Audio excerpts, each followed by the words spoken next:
What's up, guys? This is my first impression on the manga Vagabond.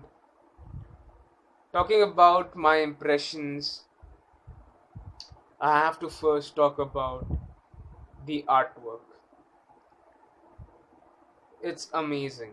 It's so good that if I take a page, I could frame it and I could hang it on my wall. That's how beautiful and detailed each page looks like.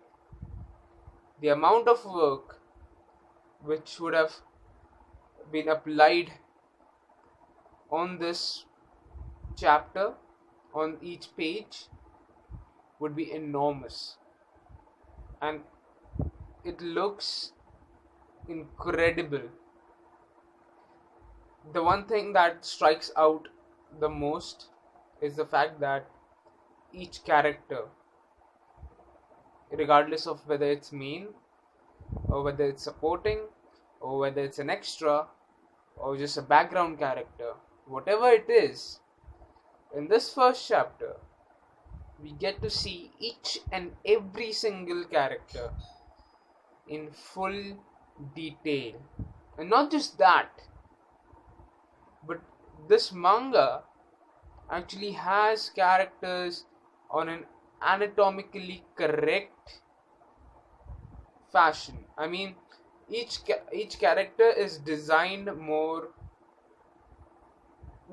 to resemble human anatomy in a more in a more it's more close to uh, a portrait rather than anything.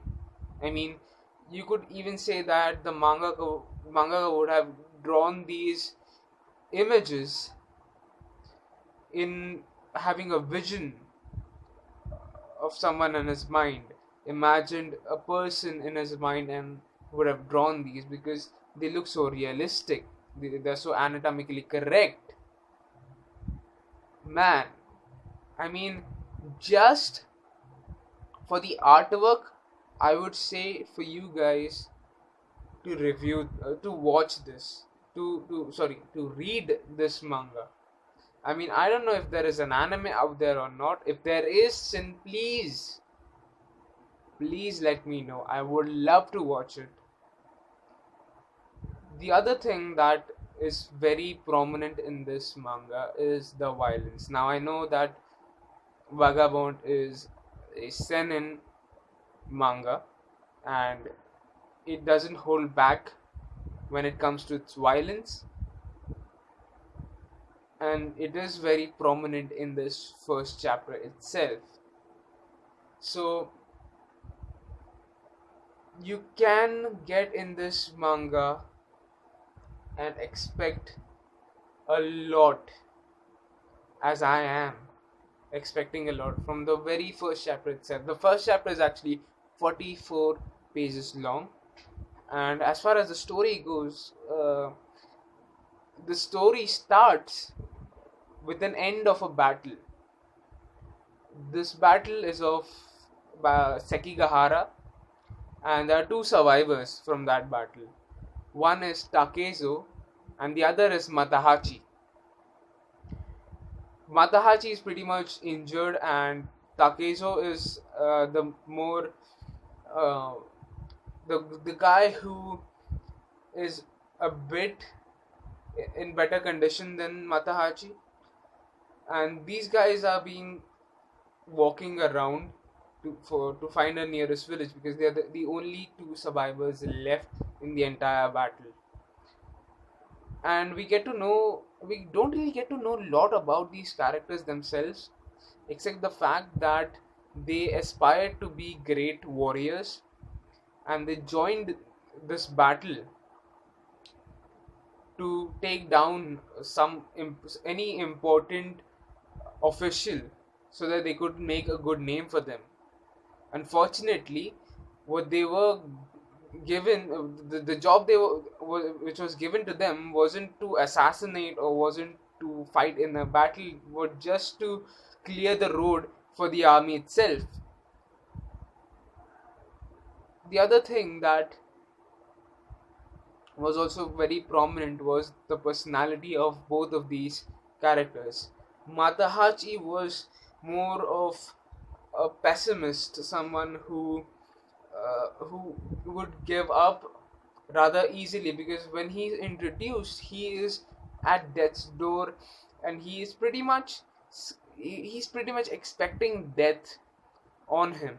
But Takezo, on the other hand, is the one who's rather more optimistic, and who's rather in a better condition to act, and in a better condition to uh, conduct fights in this situation, because these people have been walking around to find a village for many days. In the chapter, it's mentioned that they have been only eating grass to survive, and then they are attacked by refugee hunters. Basically, they're just people who want to kill them. In a battle, there are no survivors. In the battle, there should be no uh, prisoners. They were all killed, and this rule was applied to everyone. Whoever participated in a battle, if you lose, you die.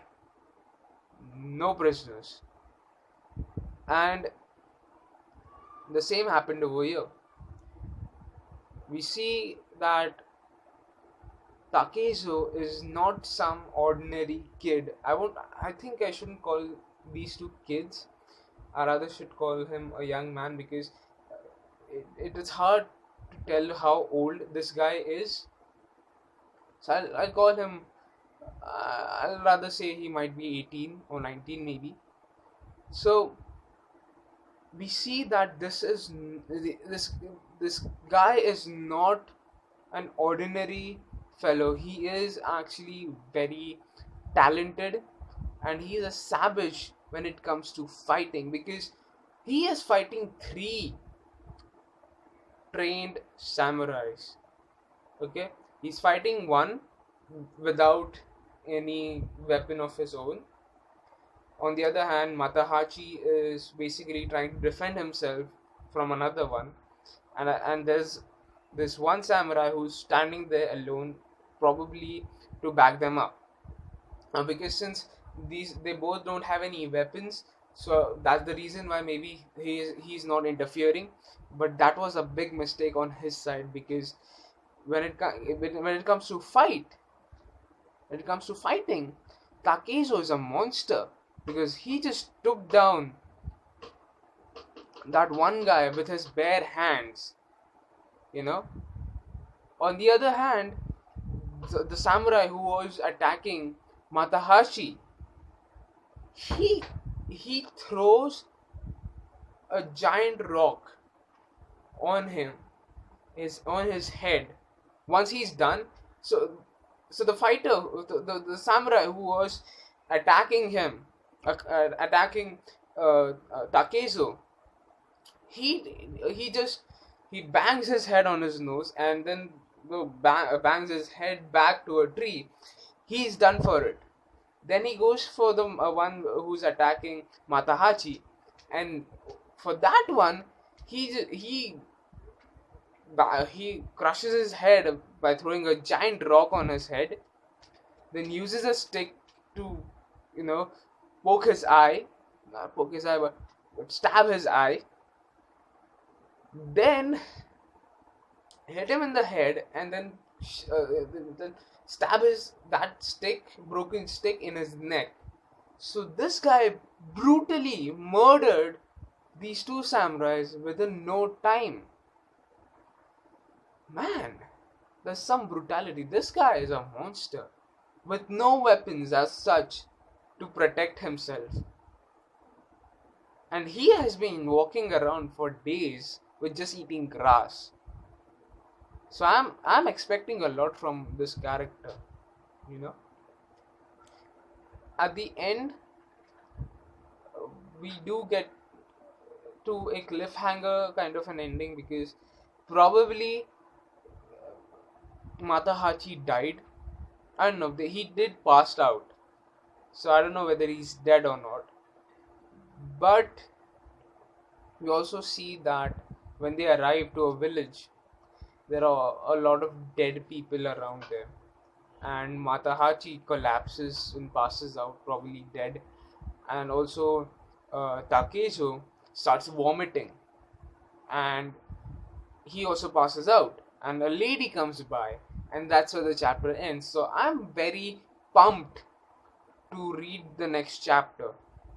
I'm definitely going to review this, and guys, even you should just go and read this manga. It's amazing. I hope that there is an anime adaptation of this, a good one, by the way. If there isn't, these guys should make one. It would look amazing. So, thank you all. Till next time.